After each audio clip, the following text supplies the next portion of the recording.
Welcome to another edition of Mark's Inspirational Wisdom. Got the D-Man here, and today I've been thinking about simpery and masculinity. I'm sure most of you know what simpery is. If you don't, it's about being a simp, or in my days, it was called a pussy or pussy whipped. So we got a bunch of simps out there, and it's incredible. I just can't believe it. When I was young, a woman would not take a gift from a man unless she really had feelings for him and wanted to go out. But that's not the case nowadays. We have OnlyFans and we have Instagram where guys are paying for their bathwater and photos and nudes and I don't know what all they do. I just discovered this. I'm 60 years old, so this is all new to me. I have kids. I have 5 boys that are 20 years old and under. So they tell me about this stuff, and I have kind of looked into it on the social media, and I can't believe it. What has happened to the men? I suppose it started in the 60s. As I was growing up, there was, "You got your own cigarette now, baby?" That was the Virginia Slims commercial. And then birth control came in, and what was something? Oh yeah, the women burning their bras, equal rights, and all this. Hey, I'm all for equal rights, but I'm never going to be a woman. I'm never going to have a baby. And guess what? A woman is never going to be a man. She is never going to be able to logically deduct things and push her emotions down and take action in a masculine way when it's needed like a man can. There may be a few out there. There are always exceptions to the rule. But in general, I mean, look at the Army and the Navy, the Marines. Now, we have women in there, but who does the majority, of probably 95% of the combat and the fighting? It's the men. As I said yesterday, it's the men who have made this country. It's the men who have made every country and every civilization since the beginning of time. Now, that doesn't mean the women didn't help or support the man. And as far as I'm concerned, that is a woman's job, is to support her man.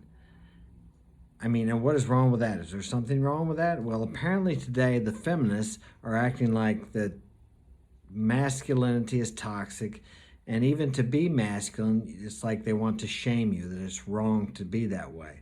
If it wasn't for masculinity, as I said, we would not have this great nation that we have today. It was the masculine men that came over on Columbus on his boat, his ship, and first set foot on this land. Or at least that's the way the history books proclaim it. Sometimes history is not quite what they want us to believe it is. But needless to say, it was a man that came over here, okay, and settled this land. It was the man that protected the women and the children. It was a man who gave his life so his kids and his wife could live and go on even after he was gone. If you're alive today as a man, more than likely, sometime within the last 1,000 years or 1,000 years ago, your ancestor stood on a battlefield with a sword or an axe, and before he died that day, if he did, he got a woman, his wife, whatever it was, pregnant, and you're here today. You are from that lineage. It was a man that did that. A man that protected his family, his country, his lands, so that you could be here today. So his woman could survive with you. Now that's something to think about. So why is being a man frowned upon today, or being masculine frowned upon today? There's nothing wrong with being a man. I was reading, actually, it's great to be a man. I'm glad I'm a man. I love women. But women are women, men are men. That's the way I see it. But society wants us to believe something different. I mean, we have so many feminine men here. What happens if we have a land invasion? Are the women going to protect the country? Are the women going to do hand-to-hand combat with the soldiers that come in here? I think not. But what's even more frightening than that is we don't hardly have any masculine men anymore that can actually protect. If our computer systems and technology breaks down and these men have to become men and stand against a man and fight, what are they going to do? I'm 60 years old, I'm in great shape, and I'm probably in the top 95% of men. And I'm not just talking about 60-year-old men, I'm talking about 20-year-old men, 30-year-old men. Most of us over here are soft. We don't do anything. We sit at home, we watch TV, we play the computer games. Soft, overweight, out of shape.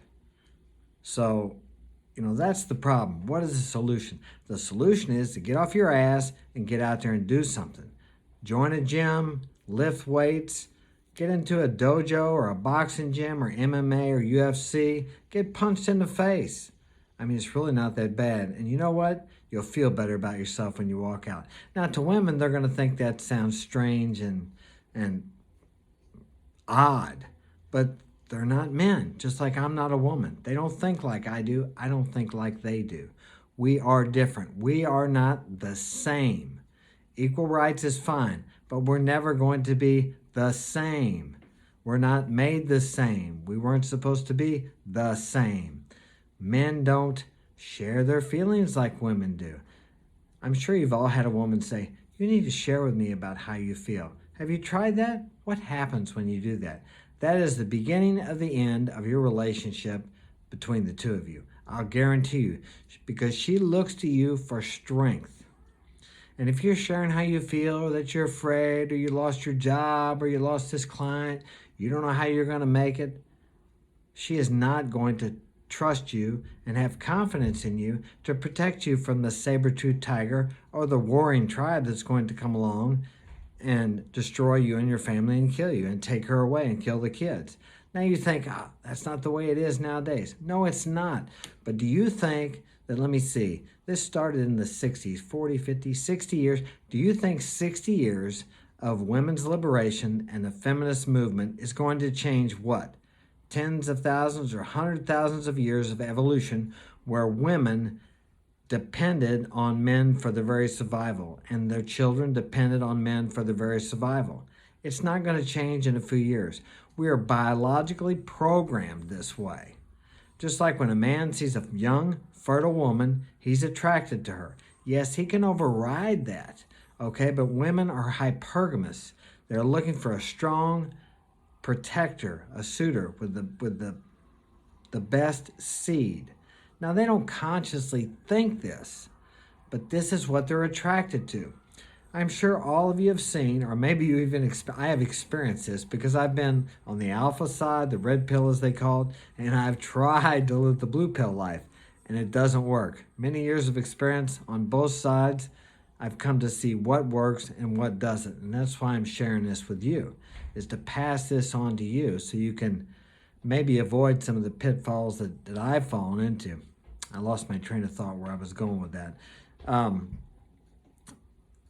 If you think that a woman is going to be confident with you or feel strong in you, if you're sharing with her how you feel or how you're afraid or how you lost a job or you lost a client, she is biologically programmed to look for the strongest male. That's where I was going. And when you show that fear or weakness, even though maybe inside you know you can pull this through, but you're sharing with her your fears, she loses confidence in you.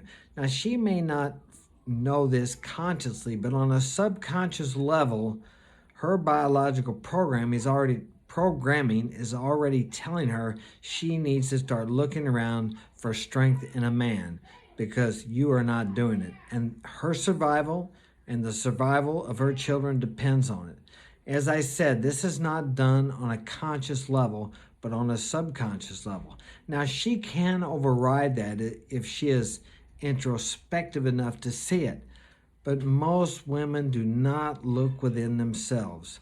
More men are more likely to look within themselves to see what is going on or where their mistakes are than women are. So don't count on her looking within herself. It's just not something that they are programmed to do or that comes natural to them. It actually doesn't come natural for anyone to be introspective. The first thing we really want to do is blame. But men are more likely to look within than women are. So you need to be masculine. You need to be a man. If you're afraid about losing your job or a client, or you don't know if you're going to make the payments on the house, you don't need to share that with your wife or girlfriend. If you love her, don't share that with her, because you're going to bring fear into her life, insecurity, and she wants to feel secure. She wants to know if she's with you that she's going to be taken care of. And if you can't take care of yourself, how are you going to take care of her? If you're afraid, you're not sure what you're going to do, how are you going to take care of her? You have to maintain superiority in strength. And I'm not talking about superiority over anybody in a dominating manner, although you need to live a dominant life. Dominant of your own emotions and your thoughts, you need to control that.